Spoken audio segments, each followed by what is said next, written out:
जेवढं पाणी माय चमच्यानं तुळशीला वाहते ना लग्नात, त्याच्या दुपटीचं पाणी बाप लेकी करता डोळ्यातनं वाया घालवतो, म्हणून पोरगी रडते. जिचा बाप मेला ना तिला माहेरीने जाऊ वाटत, डोळे भरून येतात तिचे. हे बापाचं प्रेम ज्याला मिळाले ना त्याला नाही किंमत.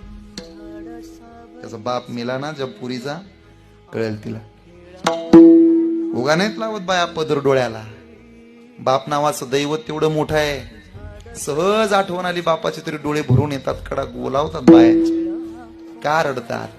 त्यांना माहित आहे सोन्याचा महाल मिळेल, बापाची मांडी नाही मिळत. सोन्याचा पलंग मिळेल, बापाचं घर नाही मिळत. पुन्हा सकाळी 8:30 वाजेपर्यंत झोपता येतं ना ताई, त्याचं नाव माहेर आहे. सगळे उठायच्या आधी जागं व्हावं लागतं ना, त्याचं नाव सासर आहे. हे मरू द्या बाप, मग किती प्रेम करू द्या सासऱ्यानं. बाप तो बाप असतो लेका. किती प्रेम असतं बापाचं. मिठी मारतो म्हातारा,